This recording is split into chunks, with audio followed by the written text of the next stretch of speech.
Just to warn you, this is going to be a long one. All right, we're back for episode 3 of the Ugly Duckling. So just to recap, initially we started this thing with cheap upgrades. Then we followed up with episode 2, which was wheels and tires and a ESC, which helped out immensely, but we still suffer from poor slow crawl and just poor performance. Doesn't really want to climb because these shocks aren't great. It does a lot better than it did stock, but it's still not fantastic. So we're going to really get into that today. This is going to be a huge step up. So a couple things that I wanted to modify was shocks. Okay, these shocks, stock shocks, are pretty awful. They're just springs, and they're vertical, and they're just kind of sloppy, and I just don't like them. I just don't like them at all. Okay, so we're gonna get into that with shocks. What I did is I picked up. Sorry, I wasn't prepared. I picked up some shocks here specifically for the Enduro24. They're brass, which I've never run a brass shock, and they're supposed to be an oil type shock. These are from Hot Team. I think I got them off AliExpress. I also think Power Hobby is releasing this exact same thing under their name, and I think I paid like 23 or 27 bucks for these. You can tell right off the bat it's for an Enduro24 because it comes with this double joint, since the link and the shock are on the same screw, same right there. Okay, so pretty decent looking shock. It's definitely got some weight to it. It's got some other springs. It's got some hardware. It's got some O-rings. And let's open it up real quick because it should be an oil type shock. So let's see how one looks. So right off the bat, looks pretty. Oh yeah, it's got some oil already in it. Look how slow that rebound is. That's pretty nice. Man, I don't think I'm going to even touch those. That's nice. You can still adjust here for some more tension. Let's see what one of the other springs feels like, whether it's a softer spring or a stiffer spring. I'm betting it's softer. Oh yeah, way softer spring. So if you want to take the spring, oh, that thing's pretty loose. I'm glad we took this apart because that needs tightened up with some Loctite. But screw off this end here. Spring comes off. So let's compare the two. Oh, not only is it softer, but it's shorter. I don't know if you can pick up on that or not on the camera, but that is a drastically shorter spring, the extra one. So we'll probably run the stock ones just to see how they do. Looks like this whole section here spins off that cap. I don't know if it'll focus, but there's probably an O-ring in there. Looks pretty decent. The downside to this, right off the bat, though, is that on the stock Enduro24, just like the links, the top of the shock doesn't have any kind of a bushing or a joint, so it's just threaded straight in, and all of the articulation action is done at the axle side. So that is the same on this shock, which is kind of unfortunate. I was hoping it would have a joint up there. So it does look like it has little bushings, though. I wonder, that's all falling out. I wonder if that bushing, oh, there you go. So it's got a little bushing in there, which is kind of nice. So that's pretty neat. So we'll see how that goes. Okay, so shocks is something we're doing for sure. And then the other thing we're going to do, and I thought about doing this on a different episode, but we're just going to do it. The other thing that we're going to do is FCX24 portals for a number of reasons. Number one, the gearing is far better. Number two, it's a portal, so it's got gear reduction and more clearance. And It is way wider. Just way, way, way wider.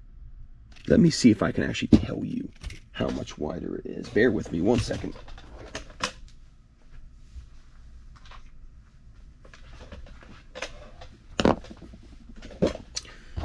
All right, so here is a stock Enduro24 axle.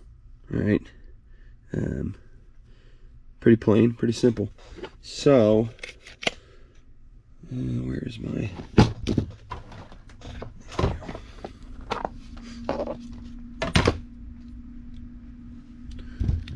So here is a stock Enduro24 axle. Pretty easy, and it has the hexes already on there.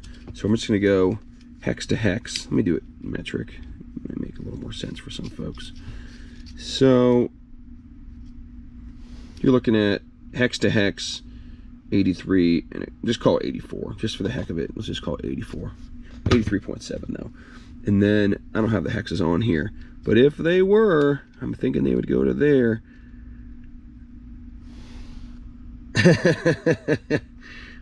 way wider. So 104.3 and 83.7.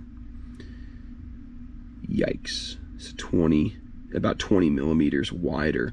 An inch is 25.4 millimeters. So just shy of an inch. 19 millimeters is about 3/4. So about 3/4 of an inch wider. So it should be about 3/8 of an inch wider on each side. Okay, so that's pretty substantial. But what that's going to do, if you remember the last video, it's going to allow us to have these wheels turn all the way without touching anything. Because currently, if you have a large tire, a large wheel, you're going to rub. Okay, I'm already touching the spring right there. So that's awesome. So a couple perks. It's going to be wider. It's going to have better geometry as far as that goes. It's going to have more clearance. It's going to have better gear reduction. It's going to be a more robust part because these gears are plastic and they're just kind of sloppy. These ones are the first aluminum ones I bought. They're pretty sick looking, but it has some issues. These are from AliExpress also. I want to say I paid 40 bucks for the set, front and rear. Here's a couple of the problems. Watch this. Pretty substantial amount of end play, okay? And then look at the pinion. Yeah, let's try this way. Let me do it so you can actually see that. Look at the pinion here.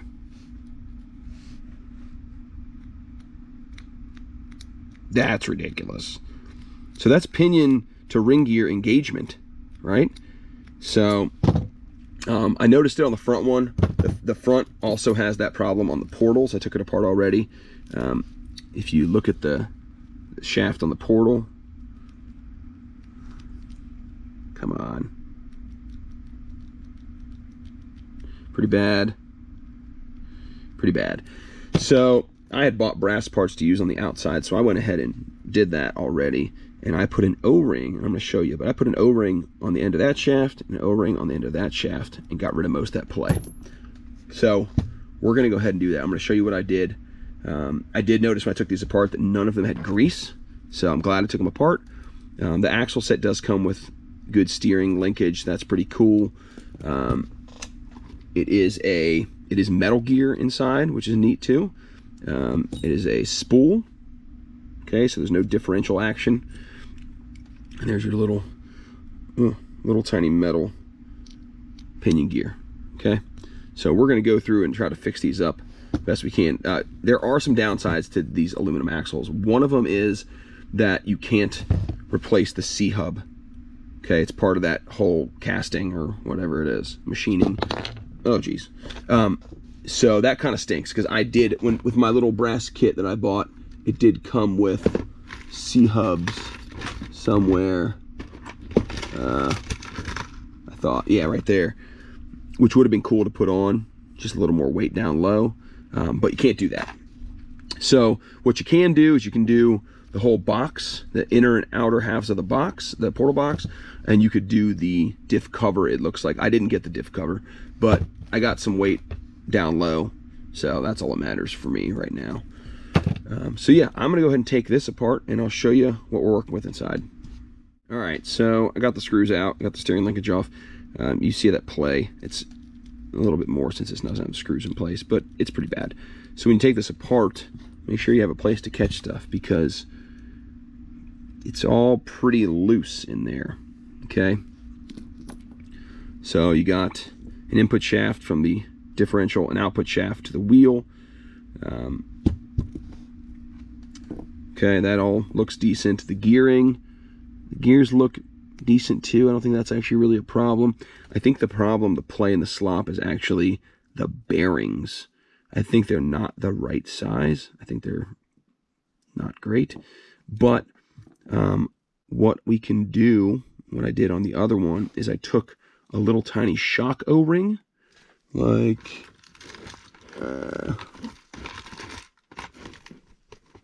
come on. Took a little tiny shock O-ring like this,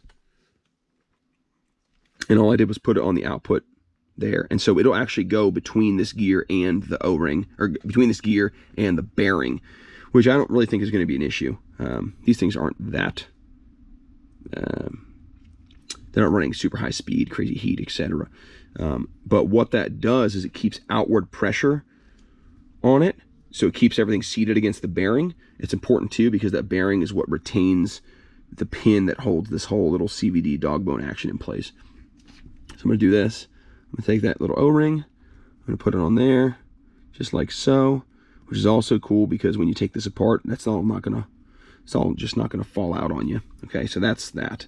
So that piece will slide back in, but I'm going to put the brass on, okay? And then, so I'll actually do it like this. Here's the brass.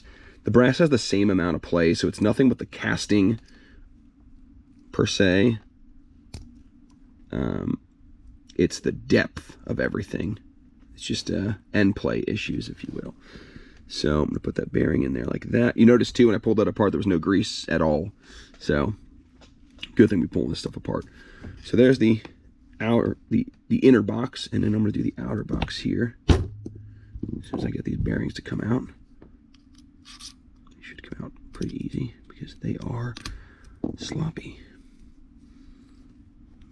I said that, now they're not going to come out. There's one.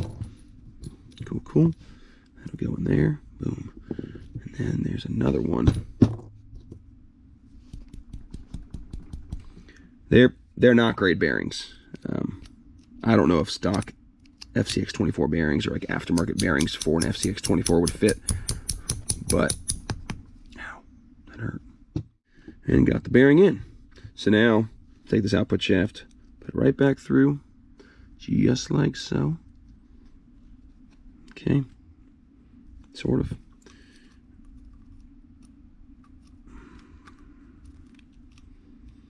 It's hard to work on little trucks when you get giant fat fingers. Come on. Are you too good for your home? Get in your home. Okay, cool. So that's in. Next thing is pin. So here's a little pin action. Ba-boom. Cool. Here's the gear. Seats on there. And you can see right off the bat, right, how much play. That's all seated. Look at that. In and out, in and out. So it's hard to do anything about that. What I am going to do, I'm going to put an O-ring on this end. So when it's up against the bearing, it'll take up a little bit of the slack, okay? And then I'm going to put some grease in this thing. And for grease, I mean Vaseline, because that's what I got. That's what I'm going to use. Went down to the local dollar store, got myself some Vaseline. Gonna glob it all up in there, just like so. And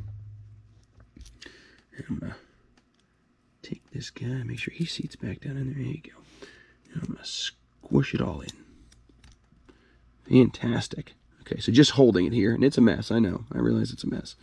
Just holding it here, like drastically less there. Drastically less there. And everything still rotates beautifully. So let's get these screws in. Alright. So, back together. Spins no problem. Way better because it's got some grease. Still some play because of the pin and the dog bone, but just way less, which means less noise. I don't really know how the engagement lines up because I'm technically pushing them away from each other, but we're gonna let it ride.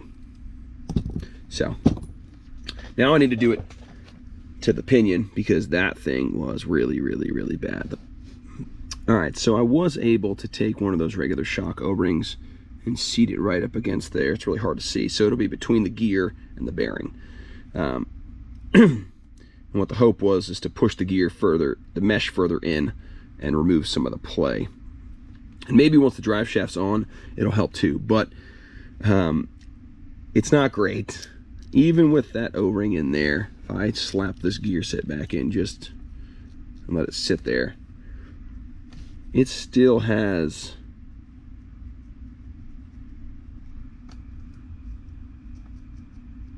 a pretty decent amount of play, which is not awesome. Now, if I push it all the way against the gear, if I hold the gear and push it all the way against, it's, oh, I don't know what just happened. It fell out. It just got so much play. All right, I'm gonna try one more O-ring and then make a decision and start putting it back together.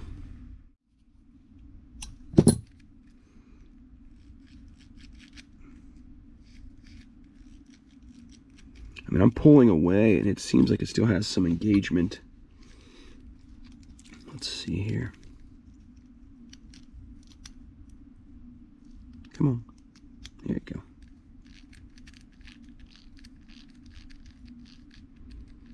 Seems okay.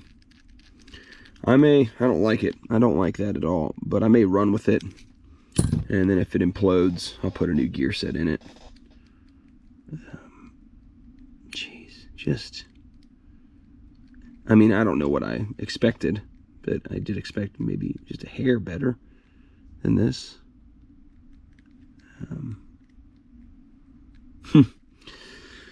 Yikes. All right, I'm going to reassemble this whole thing, and then I need to take apart the rear and do all those O-rings on the rear, and then those axles will be good to go.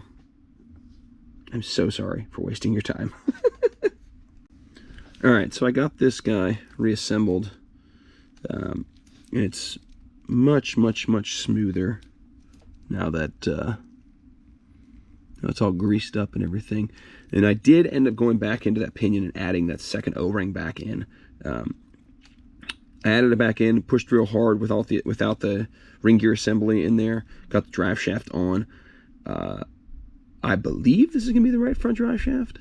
Hopefully it is. If not, I have to take all this back apart and do it again, which is awful. But one thing you'll notice by adding that other O-ring is it sucked it in there to where the drive shaft actually touches on the housing there, the aluminum case. So it's not like holding it, like it can still spin it, no problem. And if you actually pull on the drive shaft, you can get the gap because it's just compressing that O-ring. But by doing that, it took a lot of play out of this whole assembly. So I'm gonna let it ride and kind of see what happens. Anytime there's something touching like that, you have a tendency to wear parts out or even heat up your motor. So I'm gonna have to keep an eye on that to see how things progress.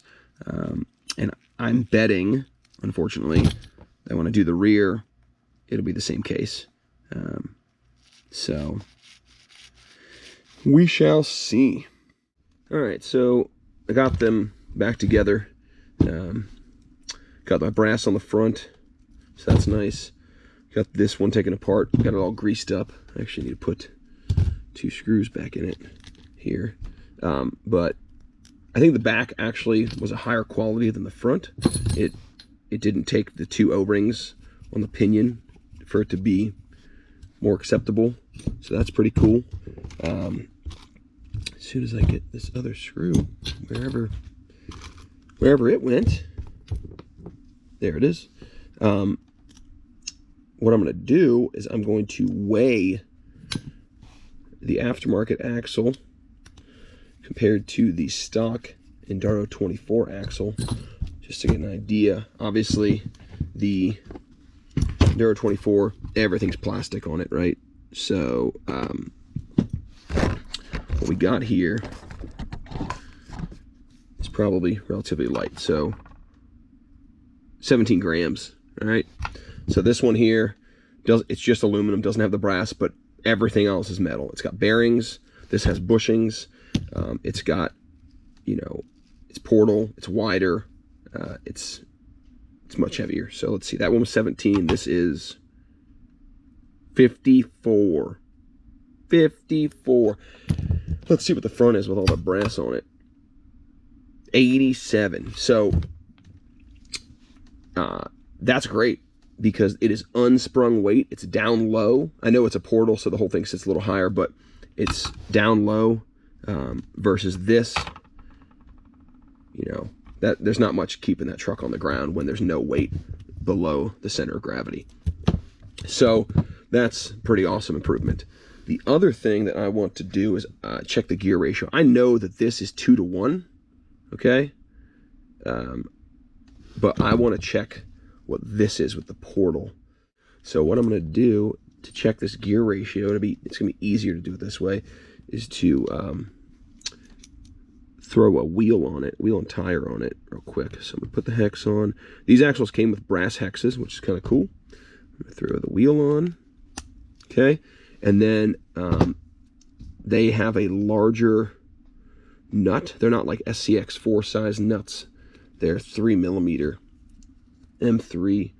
So throw this wheel nut on real quick so everything stays copacetic. Okay, so now we got that tire. Look at that. Look how close it is. So word to the wise, that thing may actually be touching. Let me back it off. You need the right offset wheel to run portals. I think these wheels are notoriously like narrow, so I think they'll touch, but I think the ones that are on the truck now will not. Okay, so what I'm going to do is I'm going to start with the Enduro logo on the drive shaft upright. And I'm going to take this little piece of tape. Okay, Enduro drive shaft's up. I'm going to put this on the top of the tire. I'm going to see how many revolutions. Yeah, that's pretty good. How many revolutions of the drive shaft does it take to spin that tape the whole way around? So 1, 2, 3, 3.25. So effectively, the gear ratio of the differential plus the portal reduction is like a 325-to-1. This is a 2-to-1. Okay, so we're obviously going to have a much lower speed, much better crawl ratio, and much more low speed control using this because it's geared way lower. Like I said in the other video, the stock SCX24 worm gear axle is like 8-to-1. So this is a good in between. It should still have plenty of wheel speed, but it should be a lot better with the slow speed control. So that's pretty cool. Okay, so moving on with this whole project, it's about to get tricky. What my goal is with this is to get this thing to a wheelbase that is closer to like a SCX24 Gladiator, which is like 150 millimeters. Wheelbase meaning center wheel front to center wheel back. This distance here is wheelbase. This distance is track width. So wheelbase on a standard SCX24 is like 130. Wheelbase on this is like 128, I think, from stock, and I want it to go to 150. So adding about an inch, okay?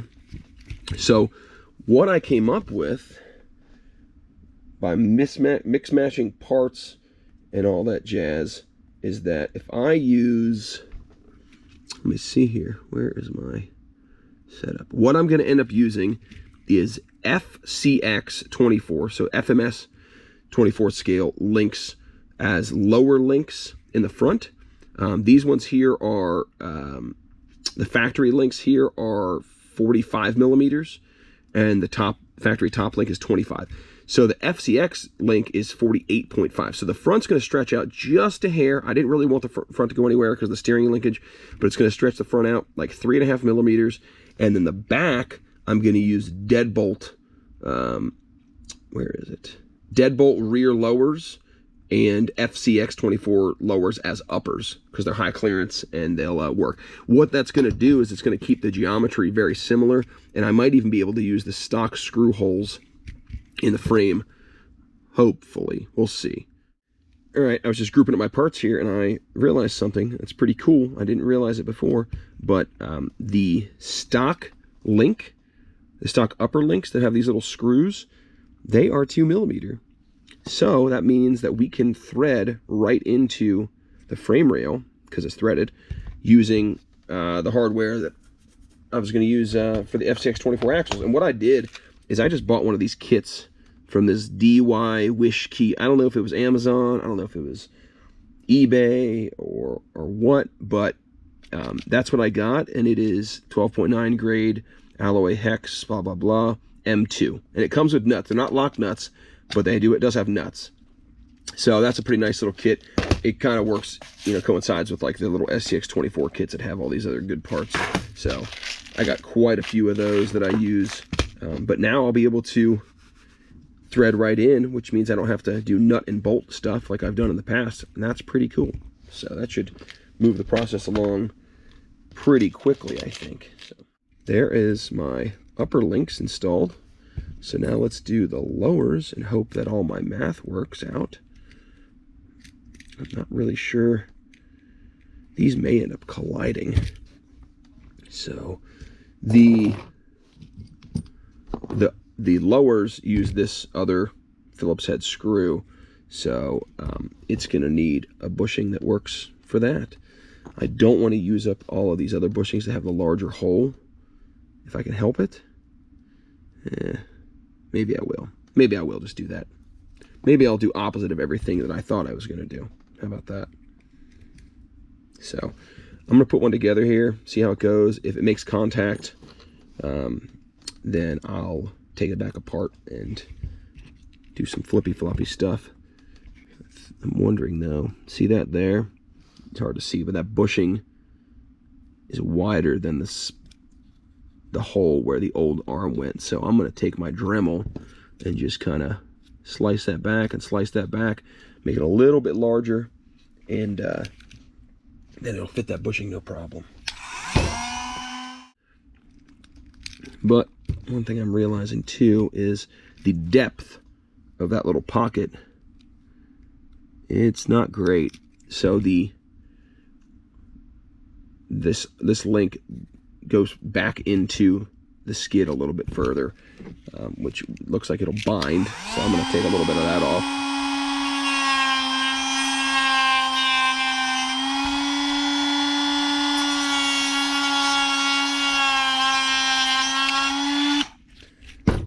Cool. So let's try that again. Yeah, there you go. That's perfect. Cool. So now I got 4 links in the front. So I still got to do steering. I still got to do the other drive shaft. But let's just see how this is all going to work. That's not good. Oh, haha. Okay, that's funny. So only one of these ears is threaded. So I'm going to have to put my links there. I'm going to put my links there and run a really long screw through both of them, put a nut on the other end. That's unfortunate. I was really hoping they'd both be threaded. Okay. So let's get a really long screw. Hopefully 20mm is long enough, because it's the longest one I got. It is not enough.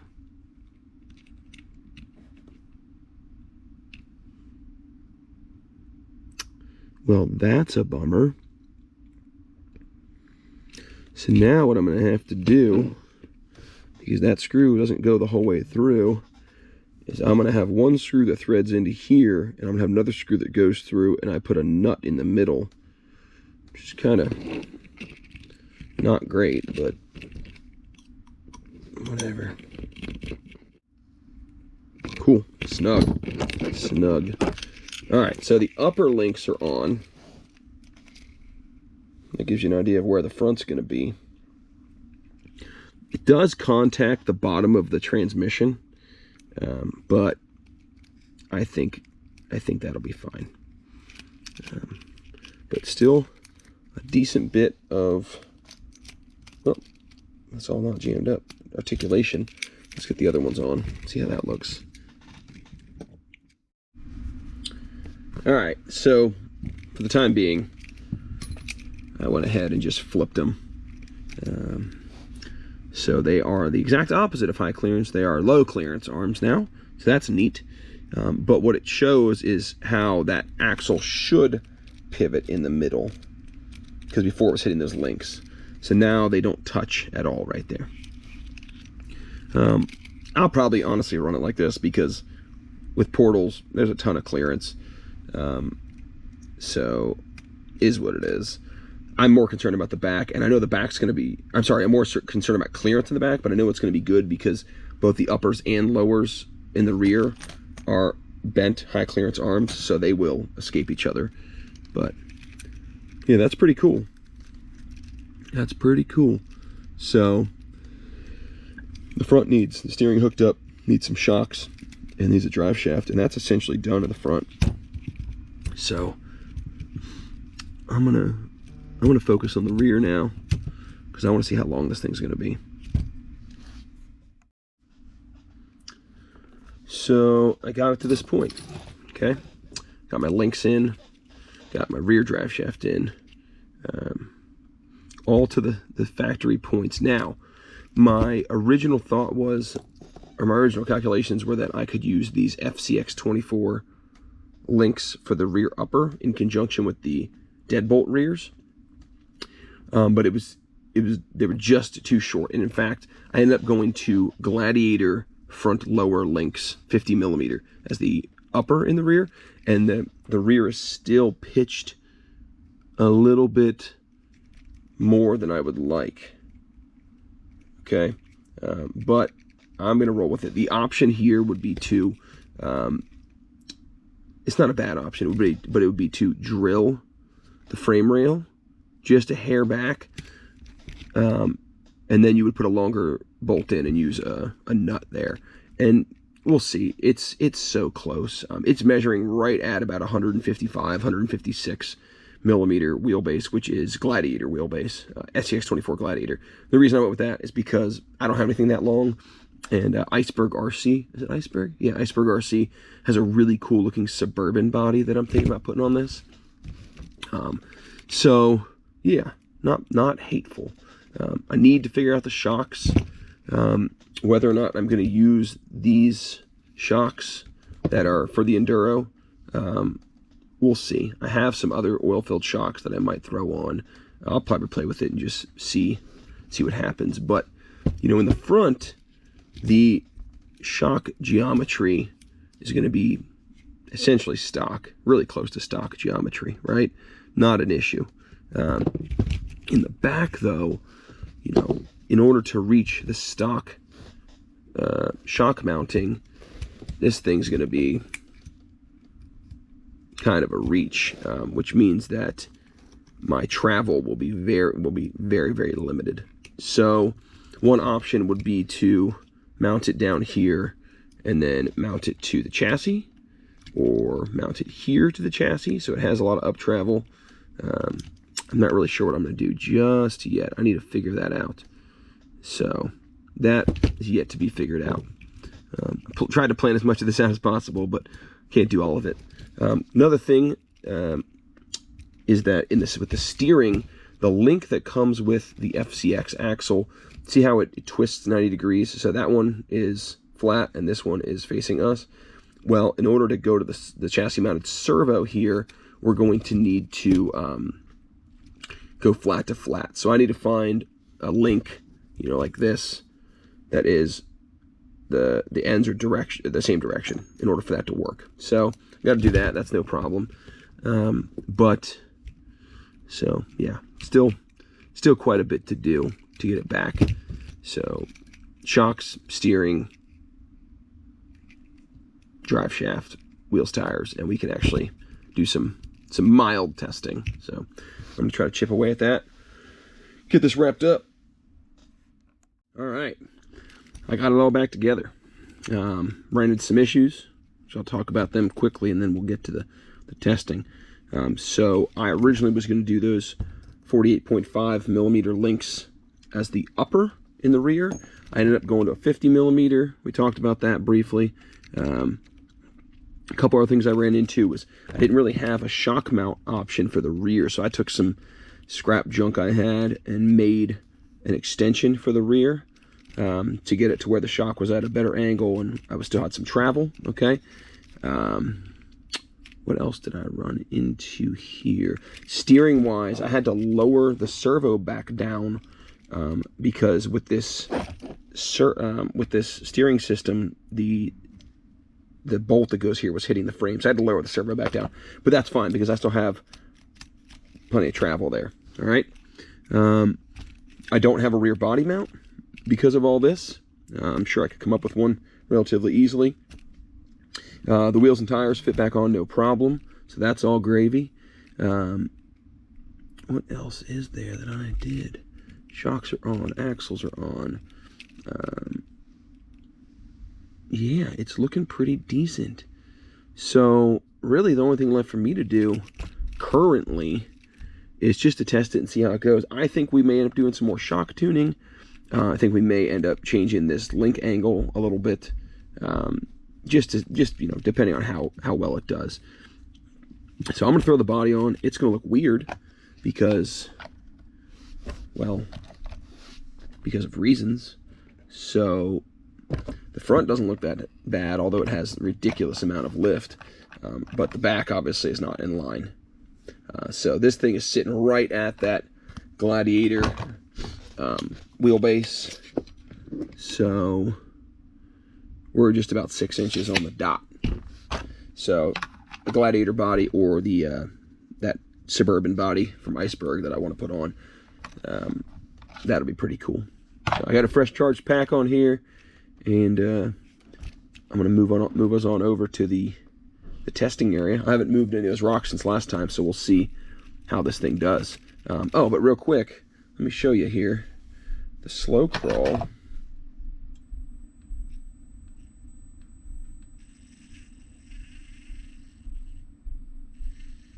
For a brushed system and a stock ESC from another truck, that's pretty good. Still has some punch, but that's pretty decent. It doesn't have like gobs and gobs of flex. It has enough to get the job done. I generally don't like tons of flex because then the body roll gets unpredictable. So anyhow, let's get over to the rocks and see what happens.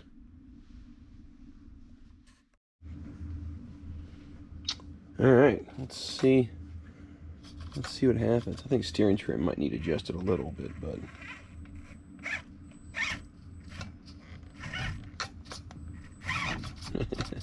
right away I'm dragging axle on the rock. That's okay.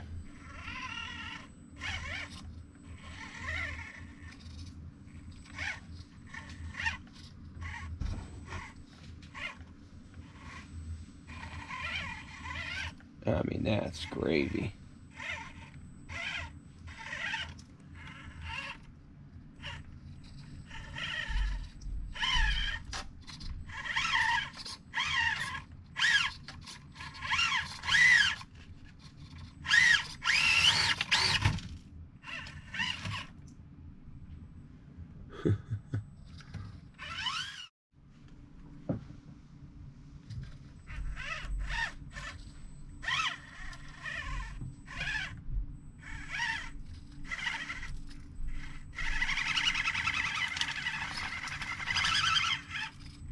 Look at that. You got a little bit of wheelbase, a lot of bit of wheelbase added on, and some weight.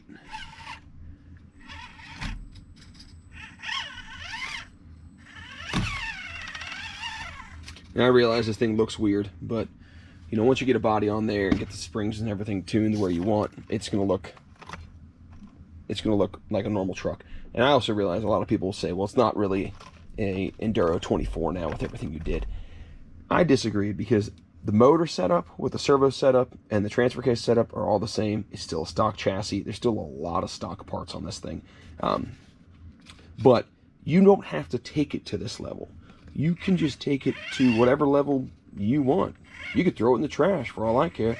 But if you do want to make the most out of it and maybe be the underdog or maybe have something that's just different from everyone else, you know, that's a decent option.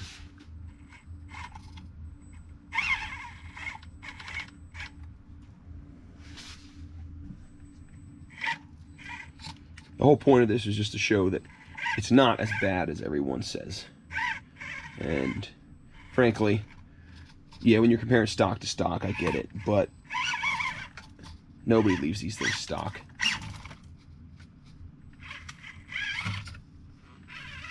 By the way, I still have the stock servo in here, which is plastic geared, so we'll see how that goes.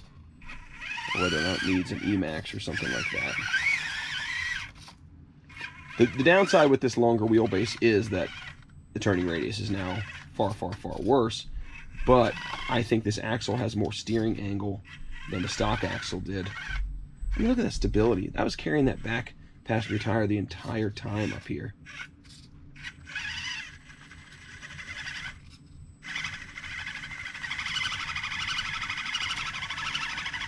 Come on, baby. If you remember, too, the last time it was carrying this wheel every time. Now we have some stability with a better shock, better spring, more weight. So now it's going to be about choosing the right line, if that's even possible on this rock.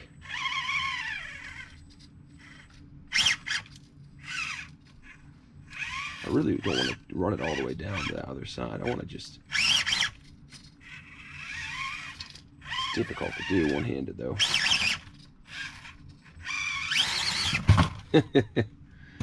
Yeah. Let me do a little rock reconfigure here and try some different lines. Alright, let's see what else we can do.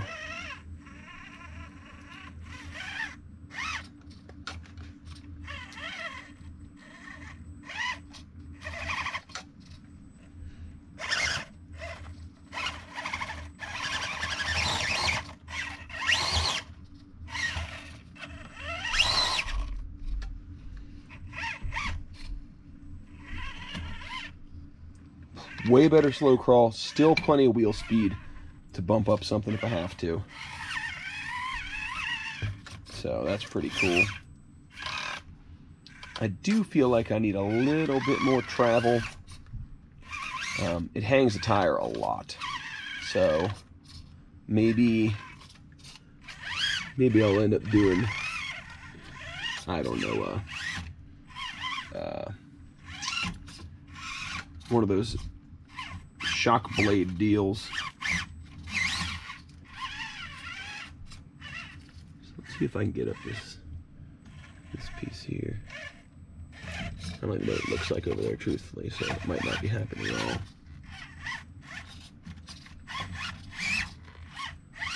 Gotta get that tire right up on there. Oh!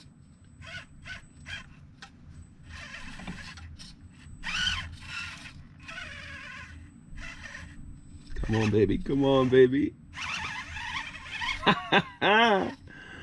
That's pretty good. That's pretty good. There are some major downs to the longer wheelbase, though, too. I mean, turning radius. If you're doing any competitions and, you know, trying to get through a gate on a turn or something like that, the breakover angle, like bellying out on stuff, those are all downsides to a longer wheelbase. Positives, though, climbing, way better. Descending, generally better. It's just a lot more stable the majority of the time. So, I think I only have one truck right now that runs a stock wheelbase, and that's because it has to for the class that I run it in.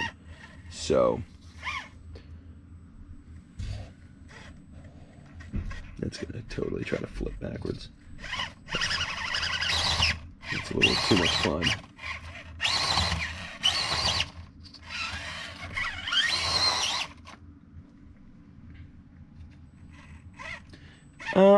Verdict's still kind of out on these tires too, whether or not I really do like them. I mean, I don't think they're bad, but this rock is pretty like dusty, and a lot of the rocks I run on are dusty like this, and it seems like it doesn't have the grip. It could just be the situation I'm putting it in though. So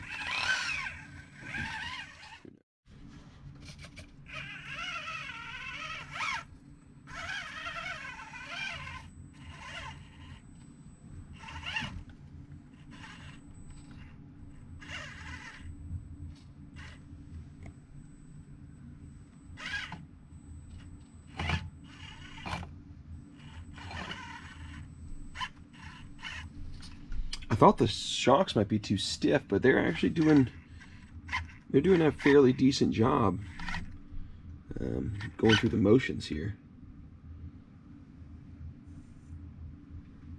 But I just need a little bit more travel, I think. And right now, that tire in the, yeah, there. She's hanging all the way up there. But I still don't feel like I'm tipping, you know? I mean, I'm sitting here rocking this thing back and forth, and it doesn't feel like it's going to move. So let's try to come off this rock nice and slow. Set her down. Man, you would never do that with that stock axle and a brushed motor. Just wouldn't happen. Well, that's going to be it for now. I do have some things, other things I want to do with this truck. I do want to fine tune it. I do want to get another body on there. So we'll see. Maybe I'll play with it, and it might need a servo at some point. So I'll do an update later on. But as of now, I think that's it for this little mini series. Hopefully you found it to be useful. Maybe gave you some ideas of things you could do to your truck. Yeah, so get out there and have some fun. Thanks for watching.